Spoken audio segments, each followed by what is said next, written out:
bagaimana akad simpan pinjam dalam koperasi supaya tidak terjadi riba. Oke, assalamualaikum warahmatullahi wabarakatuh. Dalam koperasi yang beroperasi sesuai dengan prinsip syariah, ada beberapa akad atau perjanjian yang digunakan untuk menghindari riba. Oke, beberapa akad koperasi syariah yang tidak melibatkan riba. Yang pertama yaitu akad murabahah.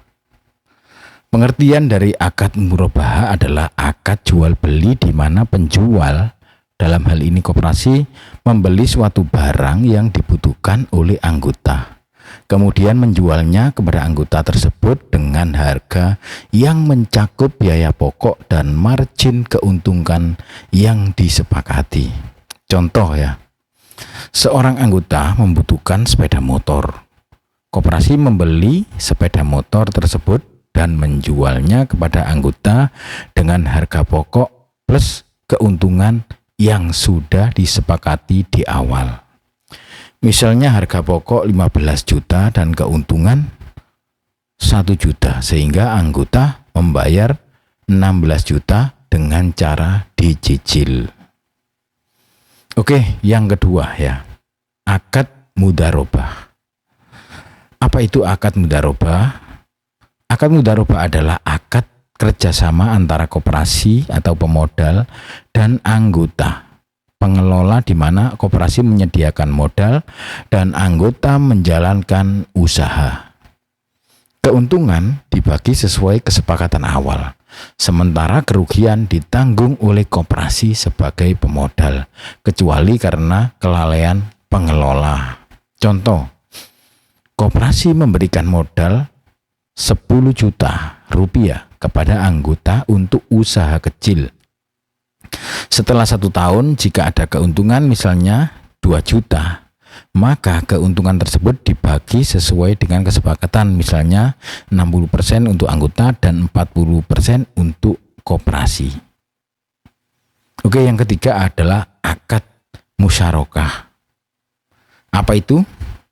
Pengertian dari akad musyarakah adalah akad kerjasama antara dua pihak atau lebih, di mana mereka menggabungkan modal untuk menjalankan usaha bersama, dan keuntungan serta kerugian dibagi berdasarkan porsi kontribusi modal atau kesepakatan. Contoh, koperasi dan anggota bersama-sama mengumpulkan modal untuk membuka usaha warung kopi.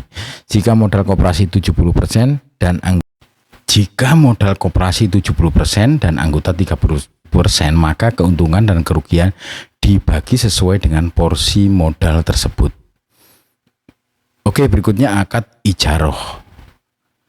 Akad ijaroh adalah akad sewa-menyewa, di mana koperasi menyewakan barang atau aset kepada anggota dengan imbalan tertentu. Dalam konteks ini tidak ada bunga yang dikenakan, hanya biaya sewa yang disepakati. Contoh, koperasi memiliki mesin fotokopi yang disewakan kepada anggota dengan biaya sewa bulanan.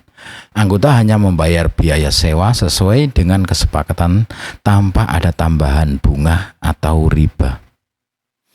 Oke, berikutnya adalah akad qardul hasan. Qardul hasan adalah pinjaman kebajikan yang diberikan oleh koperasi kepada anggotanya tanpa bunga atau riba dan harus dikembalikan dalam jangka waktu tertentu. Ini adalah bentuk bantuan sosial dari koperasi. Contoh, koperasi memberikan pinjaman kepada anggota sebesar 5 juta tanpa bunga untuk kebutuhan mendesak ya, seperti biaya pendidikan atau kesehatan. Anggota hanya mengembalikan pokok pinjaman tanpa tambahan apapun. Oke, yang keenam adalah akad wakalah. Wakalah adalah akad di mana koperasi mewakili anggota dalam melakukan suatu transaksi. Koperasi bertindak sebagai perantara atau agen dalam transaksi tertentu. Contoh, anggota koperasi meminta koperasi untuk membeli bahan baku tertentu untuk usahanya. Koperasi bertindak sebagai agen dan membeli bahan baku tersebut atas nama anggota dengan imbalan biaya jasa yang disepakati. Oke, yang ketujuh adalah akad bai, ya. Akad bai as-salam, ya. Pengertian bai as-salam adalah akad jual beli di mana pembayaran dilakukan di muka, tetapi barang diserahkan kemudian sesuai dengan syarat-syarat yang disepakati. Contoh, anggota koperasi membutuhkan dana untuk pertanian. Koperasi membeli hasil panen di mana, maksudnya membeli hasil panen di masa depan dengan harga yang disepakati dan membayar di muka. Anggota akan menyerahkan hasil panen sesuai waktu yang disepakati.